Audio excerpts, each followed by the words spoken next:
Hello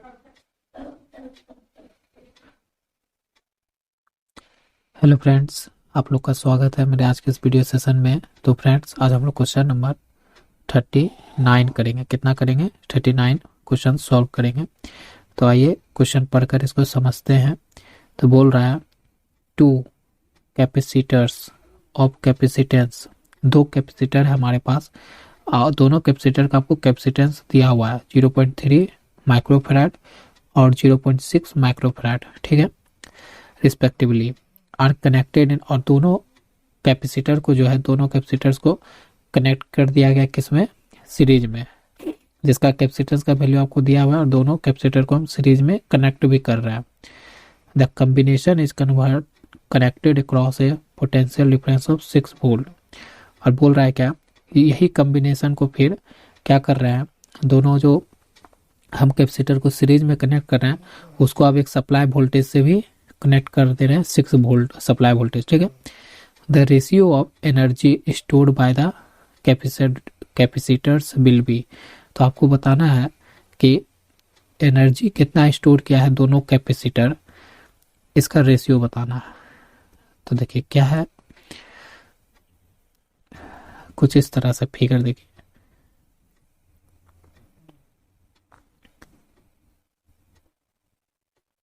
ये दो capacitor ले लिए, ठीक है। ये मान लीजिए C1 कैपेसिटर लिए, ये C2 कैपेसिटर लिए, ठीक है। और इसको फिर हम क्या किए, एक वोल्टेज सप्लाई से जोड़ दिए, वोल्टेज सप्लाई दे दिए। तो देखिए यहाँ पर, तो ये जो वोल्टेज सप्लाई दिया ये कितना दिया? 6 वोल्ट्स का दिया, ठीक है। तो इसमें क्या होगा, हमारा चार्ज फ्लो होने लगेगा। तो एक बात बताइए, यहाँ पर क्या होगा, सीरीज में होता है, सीरीज में अगर दोनों कैपेसिटर सीरीज में है तो वोल्टेज भी अलग अलग लेगा। इसका V1 होगा, इसका भी V2 होगा। दोनों कैपेसिटर्स का अलग अलग वोल्टेज होता है सीरीज कनेक्शन में, हम जानते हैं। तो पूछ रहा आपसे, तो हम लोग क्या जानते हैं, तो आप देखते हैं एक एक करके लिखते हैं हम आपको यहाँ पर। 4, पहले C1 के लिखते हैं, 4 कैपेसिटर C1, इसके लिए सारा डाटा लिख लेते हैं।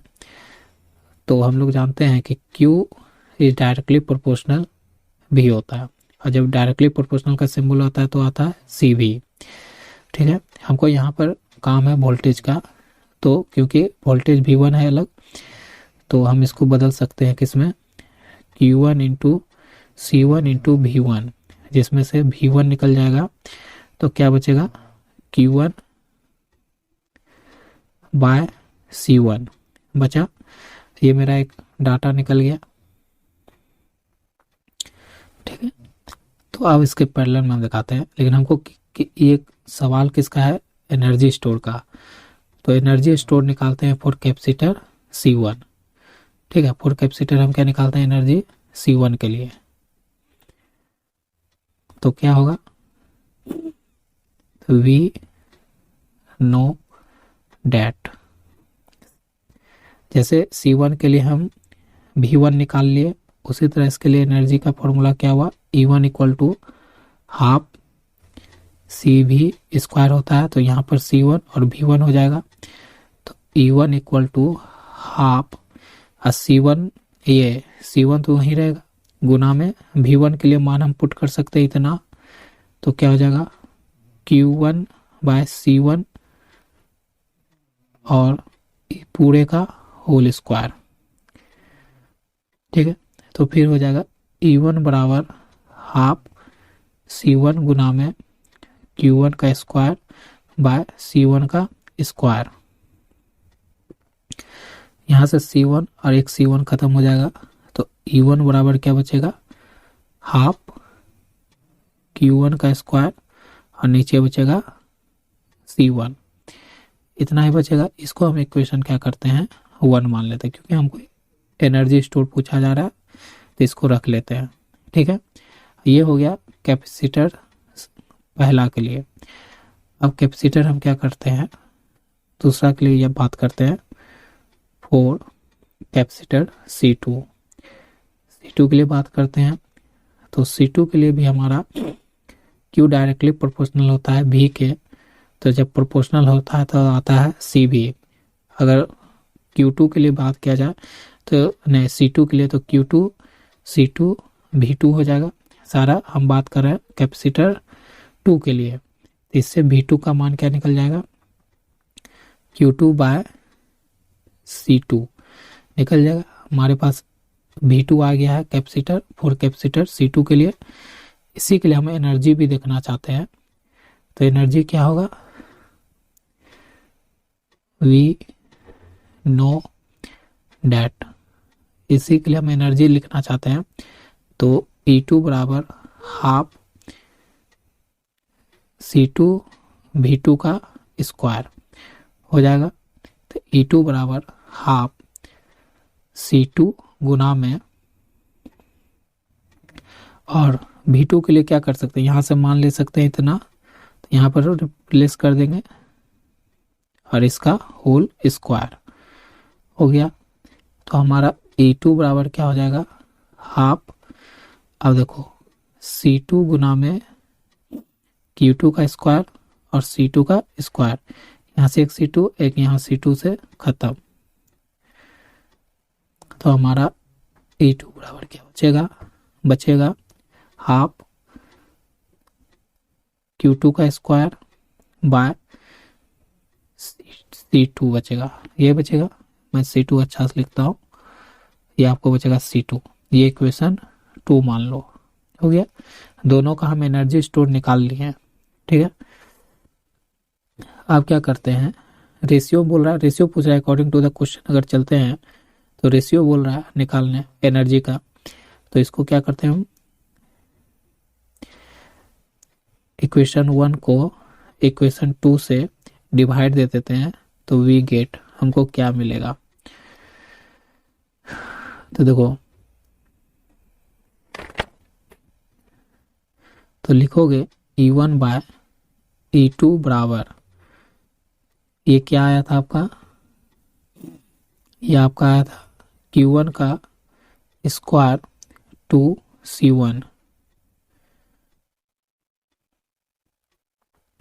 बाय में आया था Q2 का स्क्वायर बाय 2C2, ये आया होगा। अब इसको कट करो,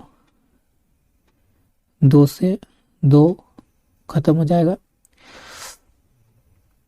और जो है दोनों कैसे है, देखना होगा फिगर में, चलो थोड़ा देर, हाँ, दोनों आपका किस में है, दोनों कैपेसिटर किस में है, सीरीज कनेक्शन है, तो हमारा चार्ज क्या होगा, दोनों के लिए सेम ही ना होगा, पूरा सर्किट में सेम चार्ज फ्लो होगा। तो यहाँ पर क्या हो जाएगा, सबके लिए चार्ज का वैल्यू सेम होगा, सीरीज में है,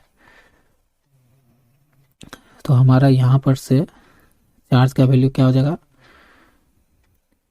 Q का स्क्वायर, और यहाँ भी मिटा देंगे, यहाँ भी हो जाएगा Q का स्क्वायर हो जाएगा, तो यहाँ से Q स्क्वायर भी खत्म, बचा C1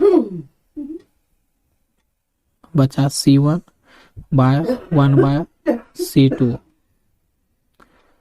बच गए थे ना। तो हम इसको रिफ्रेश यहाँ से लिख सकते हैं कि E1 बाय E2 बराबर, तो हमारा क्या हो जाएगा, 1 बाय C1 गुना में 1 C2 बाय 1, ठीक है, यहाँ से 1 खत्म, तो बचा C2 बाय C1। तो देखिए आपने निकाल लिया क्या, दोनों जो कैपेसिटर है उसका जो एनर्जी स्टोर क्या है, उसका रेशियो क्या है, C2 बाय C1 है, ठीक है फ्रेंड्स।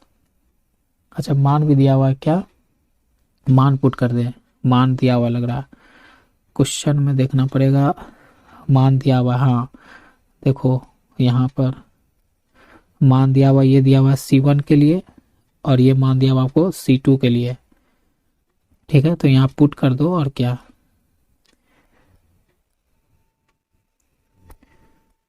देखो ये आ ही गया, तो E1 बराबर E2 इक्वल टू C2 कितना दिया हुआ था 0.6 माइक्रो फैराड और ये दिया हुआ था 0.3 माइक्रो फैराड। तो माइक्रो फैराड खत्म, डेसिमल से डेसिमल खत्म और 3 से 2 6 खत्म 2 बार में। तो आपको कितना आया 2।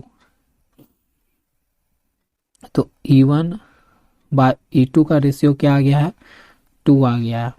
तो सॉल्यूशन समझ में आया होगा फ्रेंड्स। तो चलिए नेक्स्ट क्वेश्चन पे, नहीं नेक्स्ट वीडियो में नहीं चलते हैं, यहीं पर एंड करते हैं, वीडियो बड़ा हो गया फ्रेंड्स।